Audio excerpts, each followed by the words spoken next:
Hello, I'm John Smith with CCRA Board of Directors, and we're here again today with Gary Pickering and Todd Beckstrom. Gary's our legal advisor for our CCRA contract committee, and Todd Beckstrom is a member of our contract committee, have been a long-standing member for a long time. And we're here today again breaking down the contract.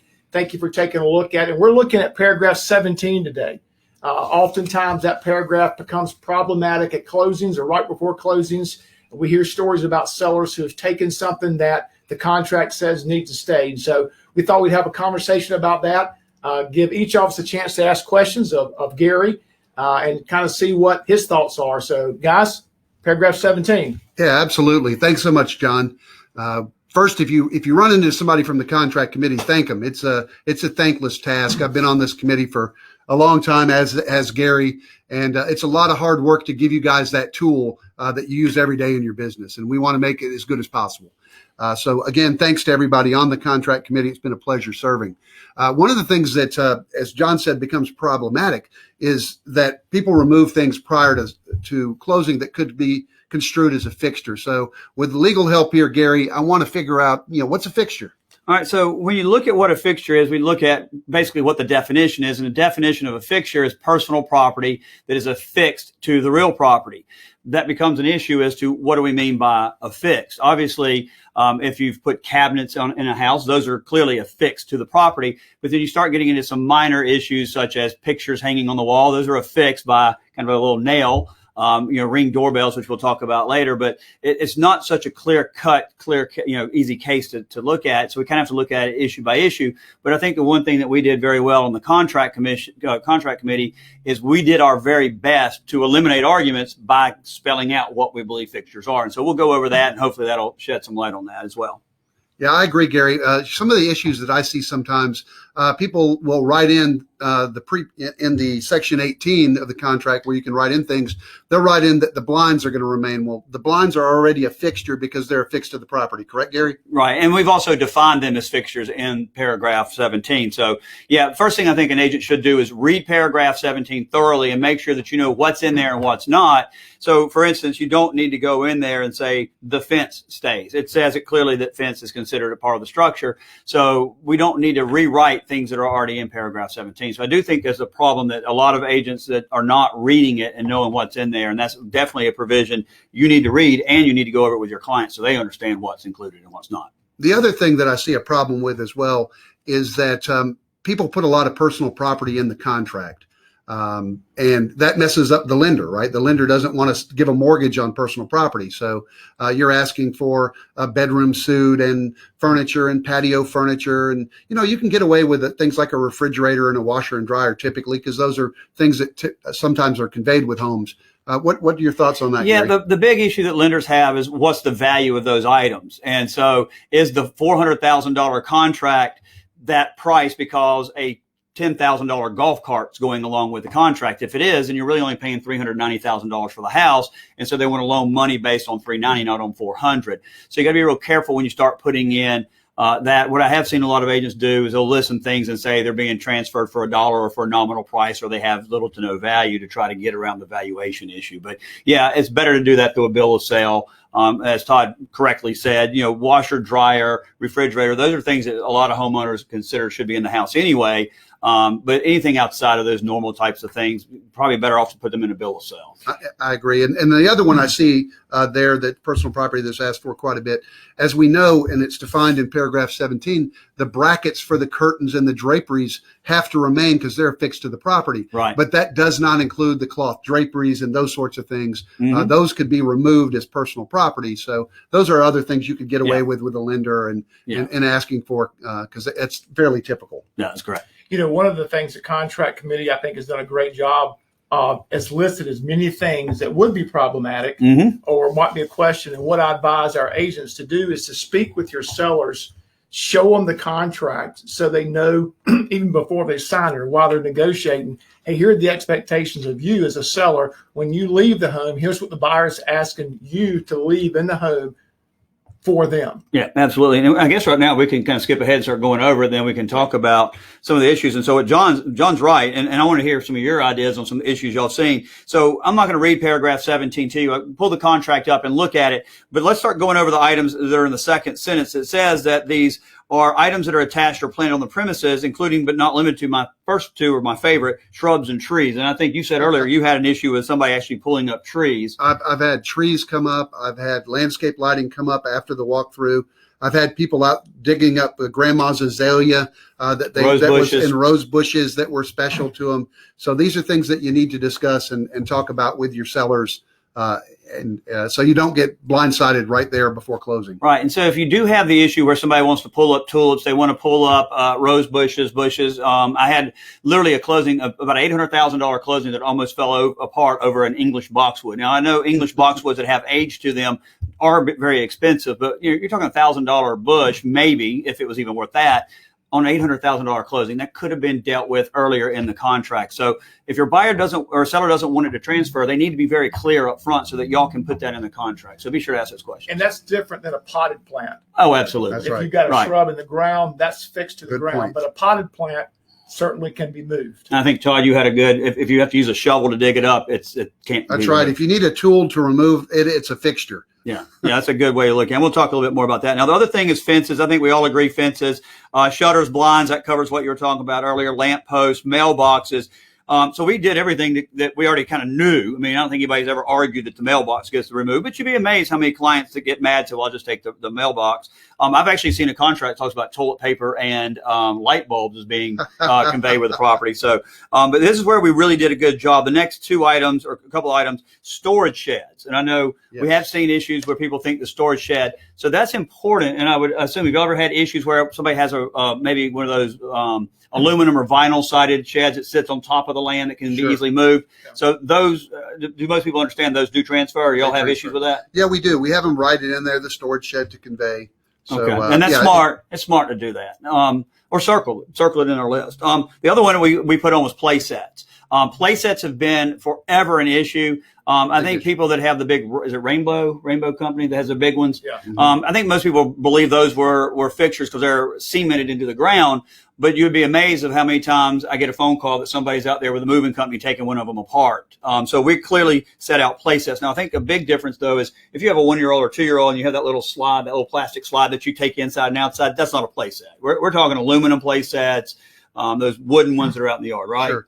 And Gary, I think that as we look at that, if you have something that's special, that you had specially built for the child, I had a dollhouse that matched the house that was outside, and we put it in the listing, in the agent comments that it wasn't going to convey, and we also put it in the property disclosure. So that's a good way to get around that, is saying, hey, this chandelier will be replaced, or whatever it is. If there's going to be something that's special to your seller, do it up front so you don't have to argue about it later. When in doubt, put it in what? In writing.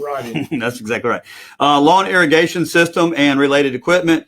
The committee felt that was important because some people would leave the items in the ground, but then they would take off the rainbird off the wall. And it just, to me, it's mind blowing that people do that, but we see it. Pool and spa equipment. You got a swimming pool. You can't take the pump. You can't take all that stuff with you. And then Todd's favorite one, I know Todd, we talked about this a few minutes ago, TV wall mounts and brackets. Yeah. So Gary, I guess the standard is that the wall mount and bracket have to stay, but the TV is considered personal property. Is that correct? Yeah, exactly. So the wall, because clearly the brackets, I mean, most of those brackets have huge screws or bolts that go into the wall, and removing those are going to leave big holes. So your client needs to understand when they move out, they've got to leave the brackets and all the parts. That means, and I've had this happen where they take the TV, leave the bracket, but the hooks on the back of the TV, they didn't take off to put with the bracket. So that's something when you're doing walkthroughs that you should look for as a buyer's agent to make sure they left those brackets. Along the same line, Gary, as the irrigation, invisible fences for your animals and pets, that's affixed. And that's planted in the ground, and that is mounted typically in the garage. Right. The collars are personal property for your animals. However, the invisible fence would have to stay. Exactly, because you have to dig it up and pull it out of the trench, so and it would look very bad. It would tear up the grass. But if you want the colors, be sure to put that in the contract, so we're not arguing over that later. We got windows, door screens, storm windows, doors. I think everybody understands that. Garage door openers and remotes. I don't have much issue there. Satellite dishes. I don't know I've ever seen anybody take a satellite dish. Maybe y'all have. Now the next one is kind of becoming an issue: a seller-owned security system, because a lot of these companies like Blink and Ring and all these guys have these security systems that you actually own. And so I think the Blink issue, and I get that question all the time, is a Ring doorbell, is that a fixture? And I go back and forth because, you can unscrew it with a screwdriver and it leaves very little to no damage to the property, which is kind of a standard of courts look at. But on the other hand, you had to screw it in. So it kind of is a fix under the way you looked at it. So I can see where that's a dispute. The problem is, I think it definitely is a security system, because that's what they advertise it as. It's a camera to see who's at your door. So I think under the contract, now that I've thought about it a little bit more, I do think it's seller-owned security system. So I do think it transfers. So if you're representing a seller with a Ring or a Blink doorbell or camera system, I think they could easily argue that's a security system. So make sure I think you need to go the extra step and write that in the contract if it is going. Gary, and because we're going to consider that a fixture, a lot of times these people have contracts that go along with that, where they're paying for that equipment over time. Does that contract have to be paid in full, or do we need to do anything to protect us in the contract for those things that would convey, but they're also an additional expense after the sale? So that gets a little bit issue there, because it's probably not considered a seller-owned security system, because they're probably leasing it. But a lot of times the security system companies will say you actually own it. You just have to pay a monthly service fee for us. So it's not that you don't own the system, it's you're paying us a monitoring service. So yes, those do become a problem. I remember years ago, 15 years ago, 20 years ago, I sold a house. I had a secure alarm system on it. I moved out and I go, still getting the bills. I called to cancel, and they're like, no, you're under contract with us for a year. If the new homeowner takes it over, then you can do that, but you're going to have to keep paying it. Yes. So yes, you're exactly right. You're going to have to keep paying it. And that's an unfortunate thing, but you need to be aware of that when you talk to your clients. Smoke detectors, gas logs. We know that. Central vacuum system with the equipment, landscape lighting. I guess we have some lighting that's affixed through wires, and we still have some of those solar lights. They're planted in the ground. Planted in the ground. So, I guess you can make the argument those would have to stay. But as y'all can see, a lot of this stuff starts getting very murky, which goes back to what the three of us have said all along. When in doubt, put it in writing. So that's the other issue. Curtain draw, drapery rods, you mentioned, ceiling fans, remotes for those ceiling fans. And now my favorite thing that the three of us really talked a lot about when we were on the committee together, attached or hanging bathroom vanity mirrors. So why don't you guys talk about why we did that? So the key there is it's not just attached mirrors, but it's attached and even hanging bathroom vanity mirrors. So what talk about that for a minute. Well, most folks need a mirror in the bathroom. So if a mirror is hanging behind the sink, your typical buyer would expect it to be there when they buy the house. Right. And so our goal, I think, in putting that in there was to leave it much like the buyer saw it when they viewed the house. Right. Absolutely. And if there's special mirrors to those sellers, tell them to take them down prior and put something up so that buyer does have a mirror in place. Right. Right. And I think that's an interesting thing. And another aspect of that is that most home buyers aren't going and shaking the mirror to see, well, is it attached with screws or is it hanging on a hook? What is it? And so we don't want homeowners over there messing with mirrors and maybe breaking one. So I think that was a good thing. We actually do have light bulbs in here. I did not realize that we had put light bulbs. We did put light bulbs, so don't take your light bulbs. And I think the reason we did that is the light bulbs in those canisters can be, $15, $20 each on those certain types. And so we didn't want light bulbs, though I do hear that as a complaint a lot. And people remove them. You do need light for the buyer walkthrough. Right. That's right. Exactly. So you need to have some light there. Then we have switch plates. And then this one's I'm very excited about seeing here as well. Heating and air system registers. All right, so that does bring in Nest. We talked off camera earlier about Nest and whether the Nest, because what we're talking about is the round Nest thermostat where you can set it and it memorizes what you do and don't do in the house. And that's it the does thermostat. it. The registers are the things in the floor or in the ceiling. Oh, yeah. My bad. You can have the decorative registers, that you replace the standard steel ones with the decorative black or chrome or whatever. Yeah, you're right. So that actually doesn't include Nest. So the big question then comes up is the Nest thermostat. You're right. You're talking about thermostats versus register.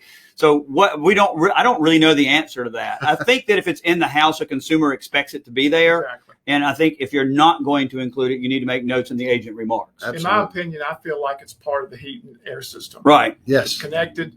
It's operable, I know, by phone and different remote devices and stuff. And so when the buyer sees that, that gives value to the house. Sure. Absolutely. So I think their expectation is, hey, it's got a Nest system. I like that about this house. Right. And a lot of agents will even put a picture of it in their pictures of the house. That brings us to something that you talked about before, is just because it's offered in MLS does not mean it conveys with the property.